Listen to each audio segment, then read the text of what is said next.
Ya Allah semuanya, Assalamualaikum warahmatullahi wabarakatuh. Salam sejahtera untuk kita semua. Jumpa lagi bersama saya di program pembelajaran fisika itu mudah. Oke, kita akan melanjutkan pembahasan tentang hukum Newton, tentang gerak ya.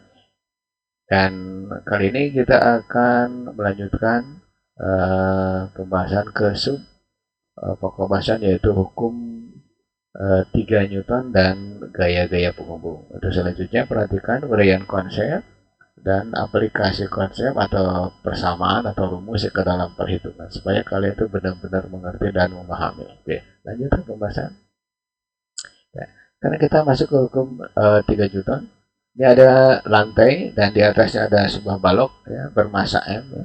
Nah, nanti balok ini akan memberikan gaya sebesar gaya beratnya. Ya. Kemudian lantai sendiri akan memberikan gaya ke atas yaitu gaya untuk menahan beban balok tersebut. Nah, perhatikan uraiannya. Nah, ini gaya berat balok. Vektornya W. Kenapa dikasih W? Boleh ya, pakai F. Nah, tapi nanti ini kan hanya apa namanya pemberian nama saja. W itu weight, nah, M kali G. Itu gaya beratnya. Nah, kemudian akibat ada gaya berat, maka lantai akan menahannya ke atas. Nah, seperti ini. Nah, inilah yang disebut gaya normal ya. Ya, jadi berdasarkan dari ilustrasi balok ini, maka kita akan menurunkan atau akan mendefinisikan hukum 3 Newton. Nah, tapi ini dulu. Nah, ini kita boleh menggantinya dengan Fg, artinya gaya gravitasi ya, M kali G. Nah, ini gaya normal ya. Gaya normal itu gaya penghubung ya. Nanti dibahas lagi di depannya. Nah, sekarang begini. Eh, gaya gravitasi ke bawah itu disebut juga atau W atau Fg itu disebut gaya aksi ya. Ini gaya aksi. Nah, gaya aksi. Kemudian normal itu kita sebut gaya reaksi ya. Ini gaya reaksi. Nah, menurut hukum 3 Newton bahwa gaya aksi F aksi itu sama dengan gaya reaksi ya. Tuh. Nah, atau nanti ditulis F aksi itu sama dengan F reaksi ya. Oke, itu. Cuma nanti di sini aturannya gaya aksi itu selalu berlawanan dengan gaya reaksi ya. Atau gaya reaksi selalu berlawanan dengan gaya aksi sama ya gitu. Itu hukum 3 Newton. Nah, nanti hukum 3 Newton itu akan dibawa terus-terusan terus-menerus ya sepanjang kita mempelajari hukum Newtonnya. Jadi 1 2 3 nanti digabung ke gerak melingkar, ke gerak lurus berubah beraturan gitu ya. Nah, itu hukum 3 Newton. Gaya aksi sama dengan gaya reaksi. Kalau di buku lain itu ada diambil negatif. Di sini enggak lah. Nah, tuh. Lanjut ke pembahasan berikutnya. Nah, sekarang yang kedua itu ada gaya-gaya penghubung. Nah, gaya-gaya penghubung. Kalau ada pertanyaan apa sih gaya-gaya penghubung? Gaya-gaya penghubung adalah gaya yang timbul akibat adanya gaya lain atau gaya utama ya. Nah, seperti ini. Yang tadi telah disinggung gaya normal. Nah, gaya normal itu gaya yang bekerja pada semua benda ya tegak lurus terhadap benda yang mengenainya. Ya. Ini lantainya, ilustrasinya. Nah, ini beban atau balok. Yang beban itu boleh bulat, boleh persegi gitu ya. Boleh berupa balok, boleh berupa apa? Balok gitu ya, balok, kubus gitu ya. Boleh lah nggak apa-apa. Ya. Nah, kemudian ini gaya beratnya W ya. Kemudian akibat adanya gaya berat, maka di sini ada gaya normal ya. Nah, itu untuk bidang datar. Nah, sekarang bagaimana untuk bidang miring? Nah, untuk bidang miring seperti ini. Nah, ini bidang miring dengan sudut kemiringan theta. Nah, balok yang ini simpan di atas bidang miring seperti ini ya. Nah, uraikan gaya-gaya yang bekerja. Ini Mg ya, atau W ya. Nah, kemudian akibat adanya gaya berat, maka nanti bidang miring ini akan memberikan tekanan ke atas. Ya. Ya, ini disebut gaya normal. Ya. Nah, karena membentuk sudut, sedangkan yang dianggap semu X semu Y adalah ini nih, ini semu X ya, bidang miring. Ya. Nah, kemudian uraikan gaya beratnya menjadi dua komponen. Nah, ini kita sebut gaya berat terhadap semu Y, ini gaya berat terhadap semu X ya. Oke, kita turunkan. Untuk bidang datar, kita akan mendapatkan atau kita akan menggunakan persamaan ini. Ya. Sigma F Y itu harus sama dengan 0. Hukum 1 Newton ya. Nah, berarti gaya normal ke atas, gaya berat ke bawah. Ya, itu sama dengan 0 ya. Maka nanti gaya normal itu sama dengan gaya berat. Sedangkan gaya berat sendiri, ya, ini boleh Fg ya, yang tadi yang di slide pertama, itu sama dengan M kali G. Jadi untuk gaya normal untuk bidang datar itu M kali G saja. Nah, sedangkan di sebelah kanan untuk bidang miring nih yang ini, ya. Nah, komponen disebut ini komponen ya, komponennya, ya, komponen gaya berat ya. Nah, komponen gaya berat itu untuk semu X, Wx itu sama dengan M, G. Nah, ini perhatikan ya. Kalau ini theta, ini berarti apa? Yang ini theta juga ya. Nah, ini berarti Mg. Wx itu Mg sinus theta ya. Nah, ini boleh diganti di sini. Ya. Mg sinus theta ya. Nah, kemudian untuk semu Y, Wy itu Mg cos theta ya. Cos theta. Nah, ini boleh ditulis di sini. Ya. Ini Mg cos theta ya. Oke, itu. Nah, sekarang bagaimana gaya normal untuk semu apa untuk bidang miringnya? Nah, sama berlaku sigma F Y sama dengan 0 ya. Nah, nanti N dikurangi WY sama dengan 0, maka gaya normal untuk bidang miring itu tinggal ganti M G cos theta ya. Itu untuk bidang miring. Untuk bidang datar yang ini, untuk bidang miring yang ini gitu ya. Itu gaya normal. Oke. Nanti diperdalam di perjalanan pembahasan hukum Newton ya. Oke. Seperti soal berikut. Balok bermasa 20 kg disimpan di atas bidang miring seperti pada gambar. Tentukan komponen gaya yang bekerja pada balok itu. Ya. Boleh diberikan dulu ya. Nih. Saya sengaja pakai komputer dulu, tulisan komputernya supaya agak rapi dikit ya. Tuh. Sama seperti yang tadi. Tuh. Nah, sekarang yang ditanyakan komponen gaya. Nah, komponen gaya kita akan menghitung berapa nilai Wx ya dan berapa nilai Wy-nya ya. Untuk semu X, ya kita sebut Wx sama dengan nah tadi Mg sinus theta ya. Nah, berapa nilainya? Mg-nya itu kan berarti M-nya 20 kalikan 20 kalikan 10 kalikan sinus. Nah, di situ kebetulan 30. Nah, ini berarti 200 kalikan setengah. Ingat ya, yang lupa lagi dengan sinus ya, coba kalian buka-buka lagi buku atau putar-putar lagi apa YouTube tentang aturan sinus dan kosinus pada vektor ya.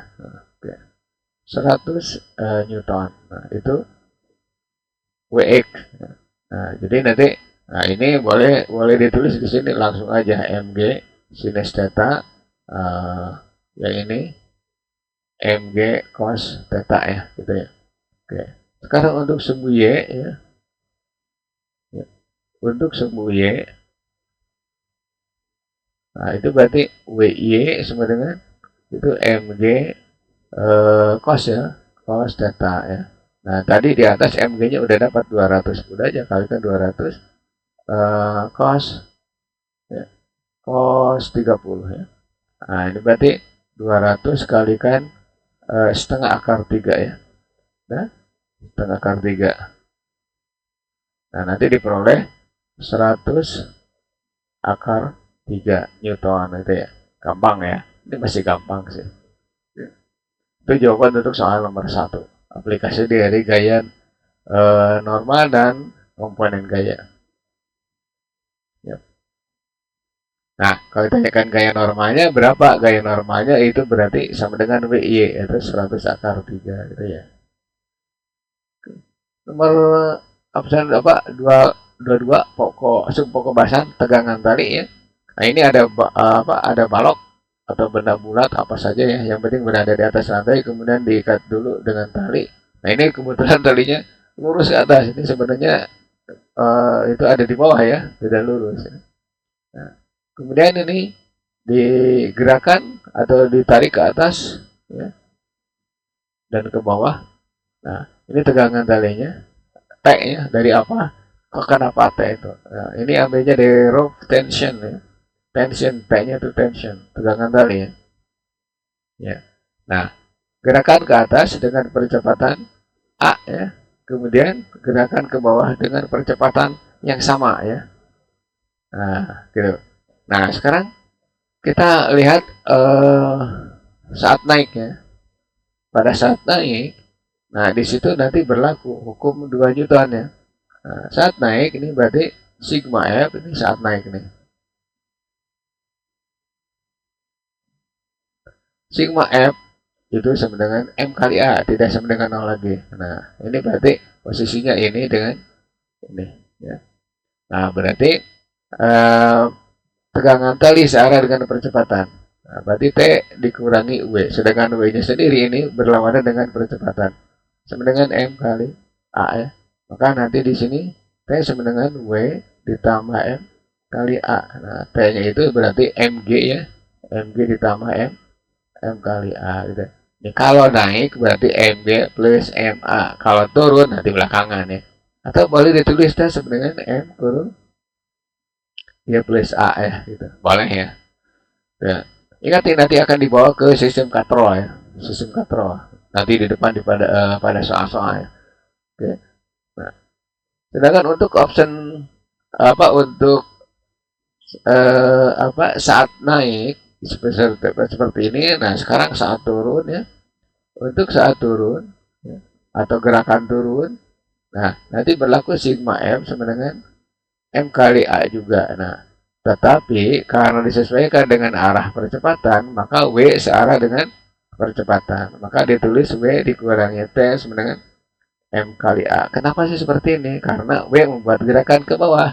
Ya, sedangkan di saat naik, T membuat gerakan ke atas. Nah, jadi nanti T sama dengan W dikurangi M kali A. Atau T sama dengan M kali G dikurangi M kali A. Atau ya T sama dengan M kurung G min A. Gitu ya.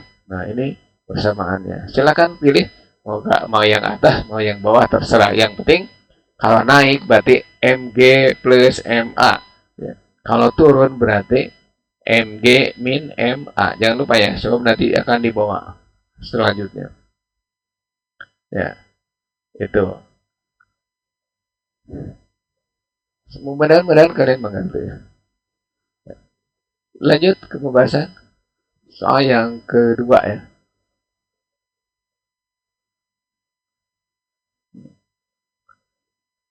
Oke. Di sini ada ilustrasi sebuah balok digantung di langit-langit lip ya. Di langit-langit lip. Kemudian lipnya itu mula-mula diam ya dan turun naik dengan apa A ya kecepatan kuarsan, B-nya naik dengan percepatan 2 meter per detik kuadrat, kemudian C-nya turun dengan percepatan 3 meter per detik kuadrat. Nah, perhatikan ya, untuk aplikasi lip ya, itu tidak ada percepatan. Ya, tidak ada percepatan. Turun dan naiknya tetap ya, tidak ada percepatan. Kenapa? Karena nanti kalau ada percepatan, saat naik tegangan tali lebih kencang ya, lebih tegang dibanding dengan saat turun gitu ya.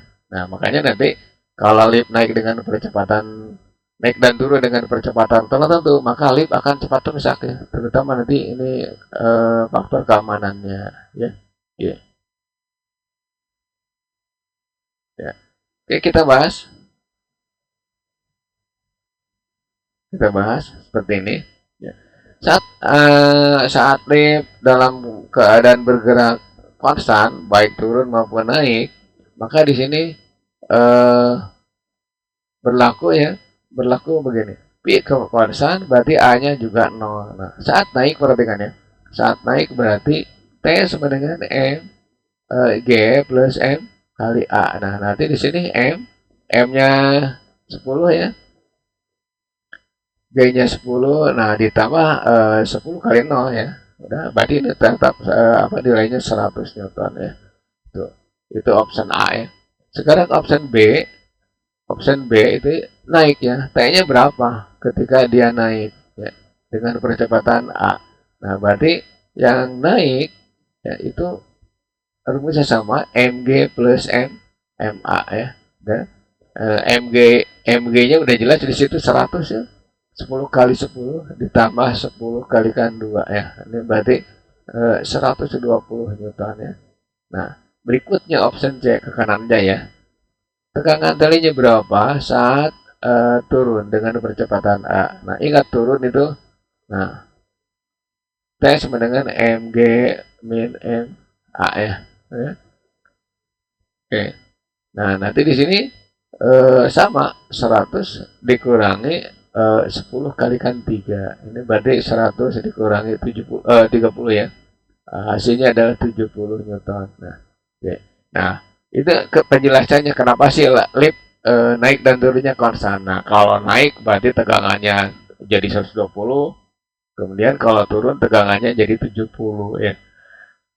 Nanti ada faktor kerusakan ya kalau gerakannya dipercepat. Ya. Ya. Lanjut ke pembahasan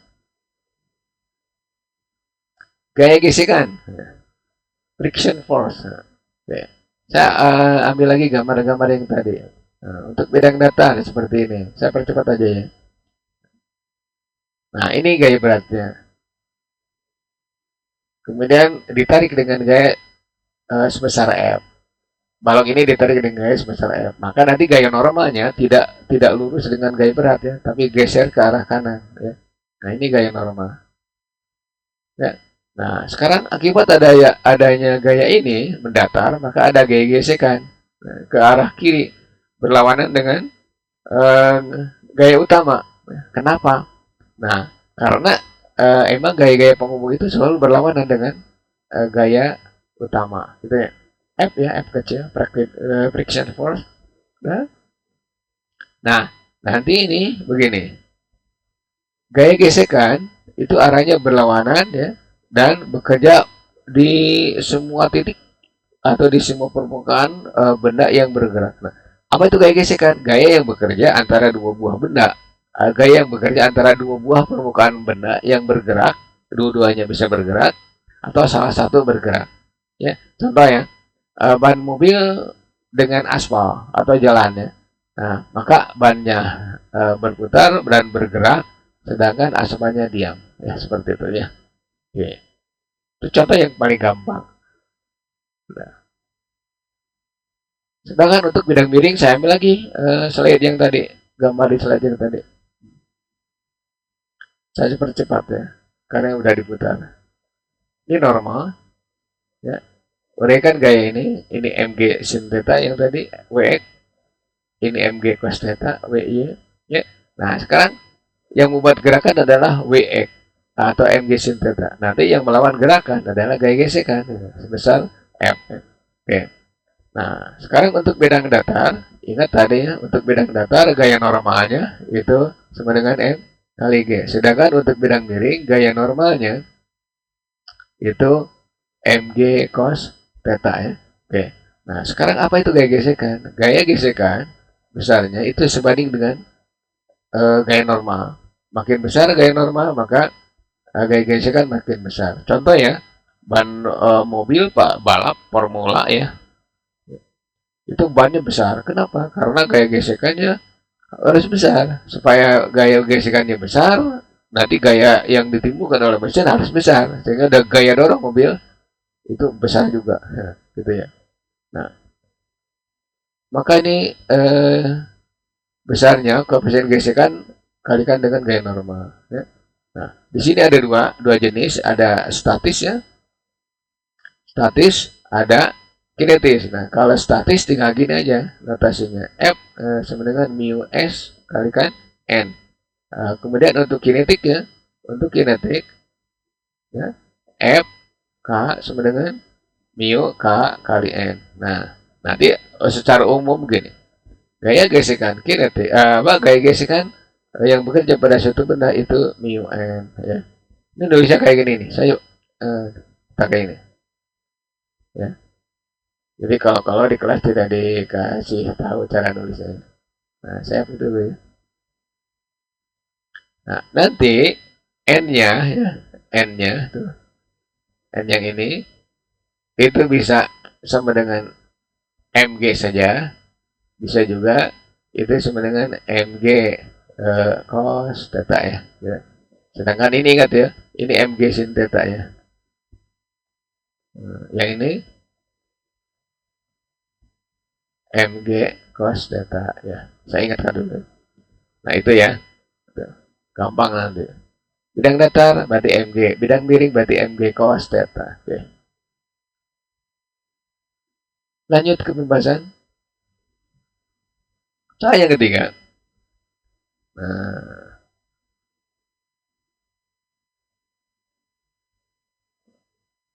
ini yang tadi saya bawa ya.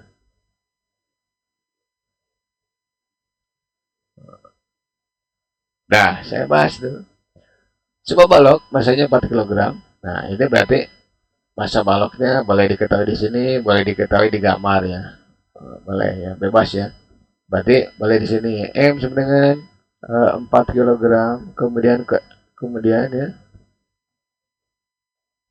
Kemudian koefisien gesekan itu 1/4 ya. Kemudian gayanya di situ kebetulan 30 Newton ya. Nah, sekarang pertanyaannya tentukan gaya gesekan. B. Percepatan balok. C. Kecepatan balok detik ke-5. Oke, kita jawab nomor A. F berapa ya? Nah, kita jawab dengan ini. F sama dengan mu N. Nah, ini bidang datar ingat ya. Ini bidang datar. Berarti tinggal mu M, mu MG sama dengan 1/4 kalikan 40 ya. Ini berarti 10 Newton ya. Ya. Nah, sekarang B ya. B ditanyakan percepatan balok ya. Biasanya kalau ditanyakan kecepatan ya percepatan harus dicari ya. Gitu. Untuk B maka ya gunakan ini sigma F sama dengan M kali A. Lihat gambar. Nah, ini berarti penyebab, ini berarti melawan. Nah, berarti tinggal F dikurangi F kecil sama dengan M kali A. Ini F-nya adalah 30, kemudian F kecil yang barusan kita hitung 10. Ini berarti 4A ya. Oke. Maka 4A sama dengan 10 ya. Maka A-nya diperoleh bukan 10 nih, sorry. 20 ya. 20. Nah, ini berarti 5 meter per sekon kuadrat. Besar ya? Ya nggak masalah, mau besar mau kecil. Yang penting kita bisa ngitung. C, kecepatannya berapa sih? Untuk detik yang kelima. Nah, gunakan rumus ini. V sama dengan V0 ditambah A kali T. Nah, karena V0-nya tidak ada, ya udah langsung 0 ditambah 5 kalikan 5. Nah, detik kelima kecepatannya adalah 25 meter per sekon. Oke, seperti itu. Soal nomor 3. Mudah-mudahan kalian mengerti ya. Paham ya. Lanjut ke pembahasan berikutnya. Nah, ini gambarnya udah duluan. Duluan muncul, nggak masalah ya.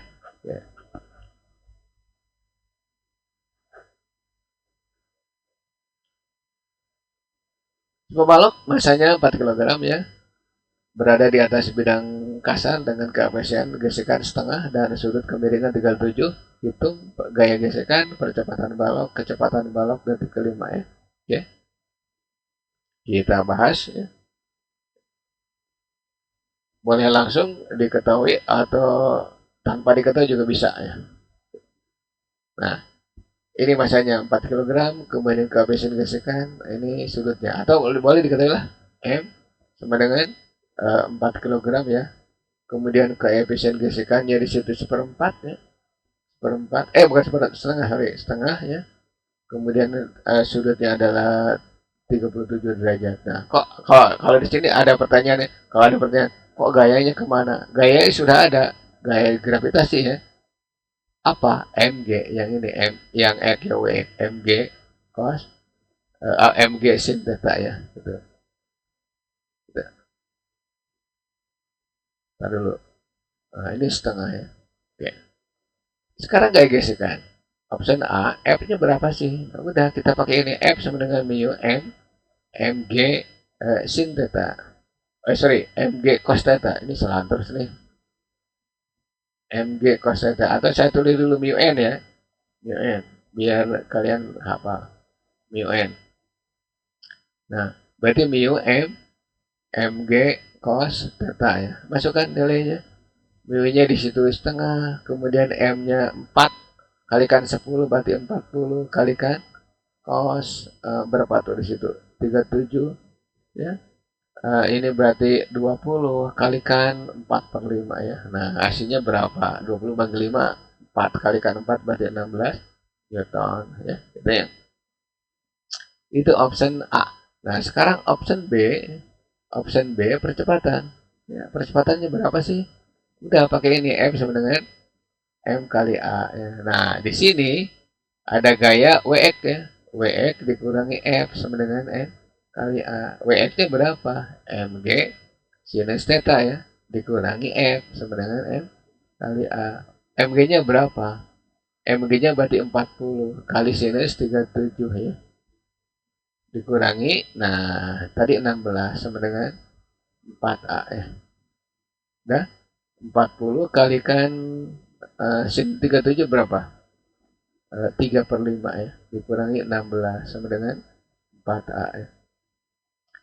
8 kali 3 berarti 24 ya. 24 kurangi 16 sama dengan 4A ya. Nah, nanti 4A, nah berapa nih? 24 kurangi 16. Nah,